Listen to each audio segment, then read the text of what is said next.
doing today, guys? We're back again with the commands of Christ, and today is endure to the end, and it's in Matthew chapter 24, and it starts out in 4, and Jesus says, "Watch out that no one deceives you, for many will come in my name, claiming I am the Messiah, and deceive many. You will hear of wars and rumors of wars, but see that you are not alarmed. Such things must happen, but the end is still to come. Nation will rise against nation, and kingdom against kingdom. There will be famines and earthquakes in various places, and all these things the beginning of birth pains. You will be handed over to be persecuted and put to death, and you will be hated by all nations because of me.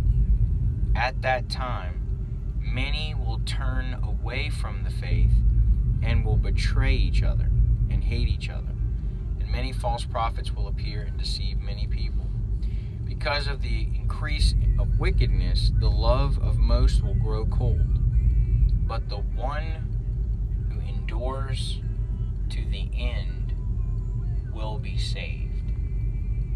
The one who endures to the end will be saved. So what does it mean to endure to the end?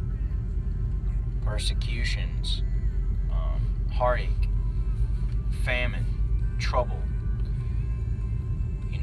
What is it that we're going to face that he's talking about?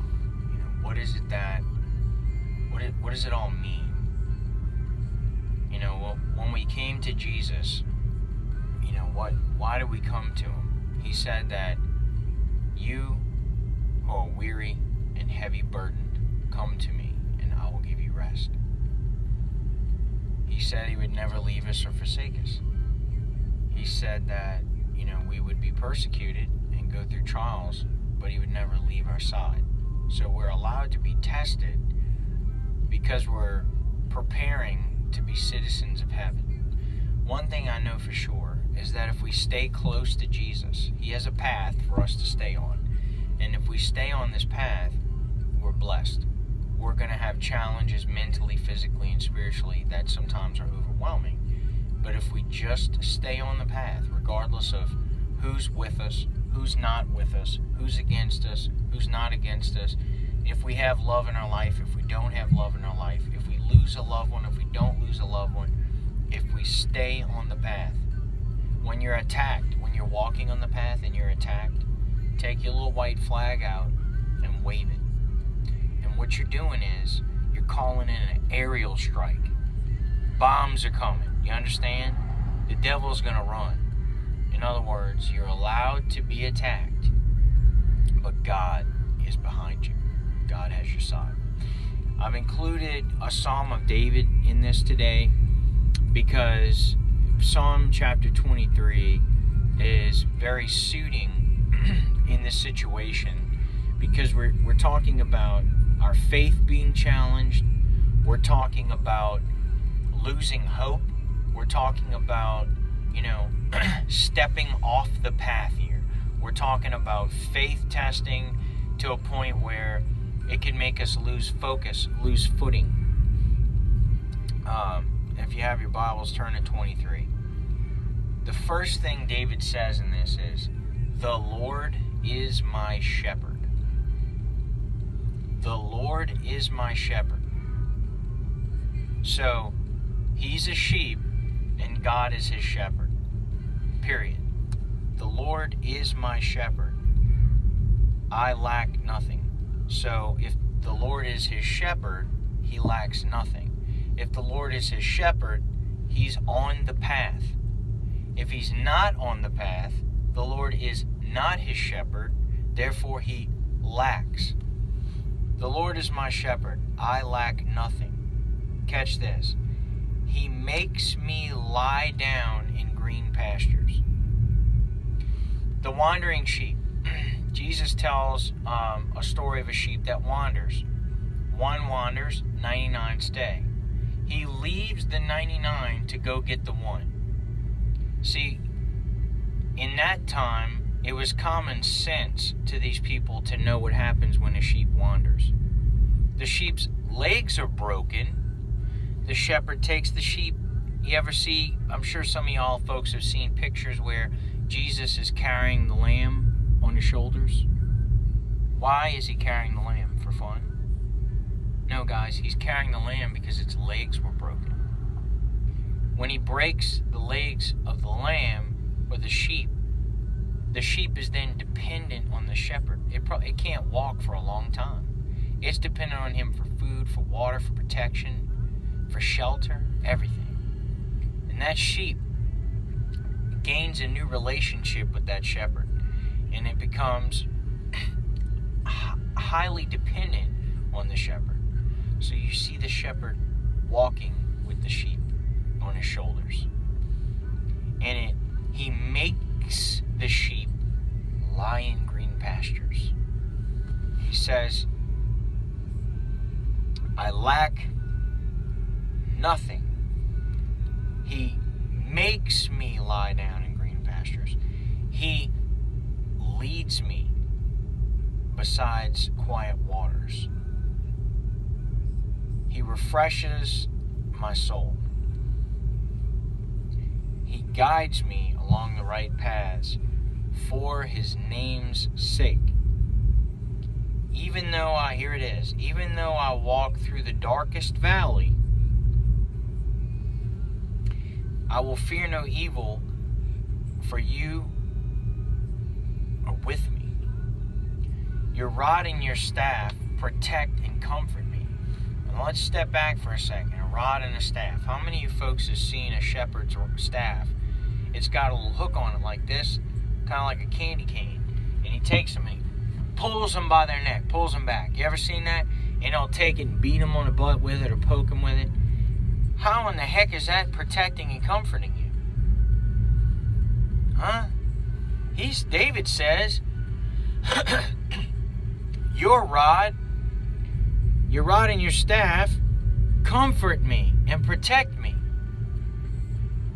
Because the discipline of the Lord leads to success. He's keeping them from getting injured from other sheep. He's keeping them from getting in fights. He's keeping them from getting hurt. He's keeping them from wandering off. So David grew accustomed to the Lord's discipline and learned to love it because it was for his good. Your rod and your staff, they comfort and protect me. You prepare a table before me in the presence of my enemies. Wow. You anoint my head with oil. My cup overflows. Surely your goodness and love will follow me all the days of my life, and I will dwell in the house of the Lord forever. And I take you back to the Lord is my shepherd. The Lord is my shepherd.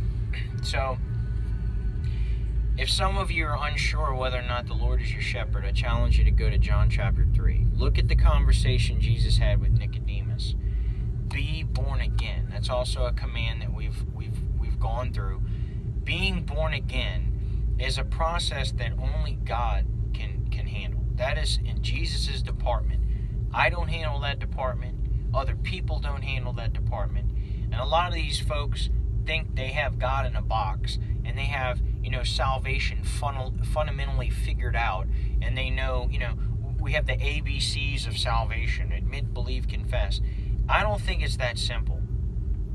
I think that God and Jesus Christ oversees salvation, and the process of salvation is in his hands, and he wants you to follow him. And when you follow him, you will be saved.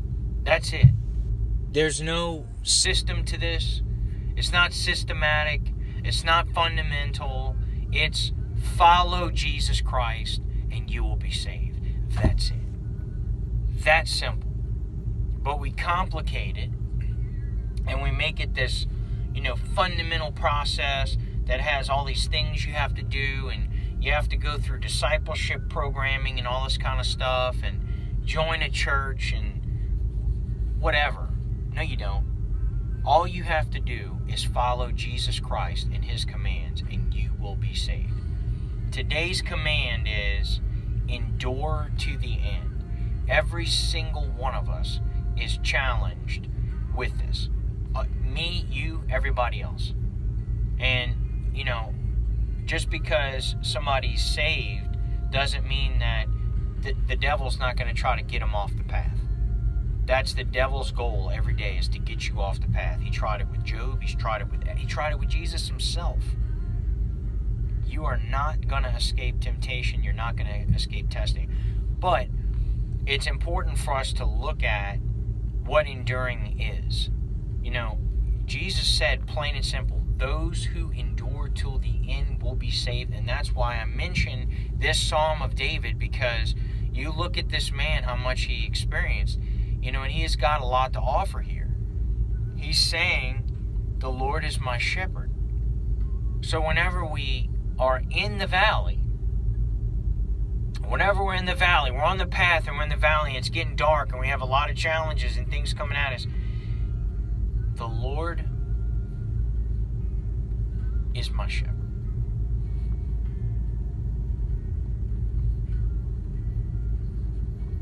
This is your cadence. This is your song. You want something to sing? When you're walking through the valley, revert to this. Memorize it. Because you're going to be tested. You're going to be challenged. It's going to happen.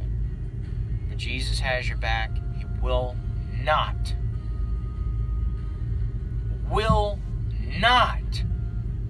leave you to hang to dry. It won't happen. I don't care what anybody says or tries to convince you of. He will not leave you. Ever.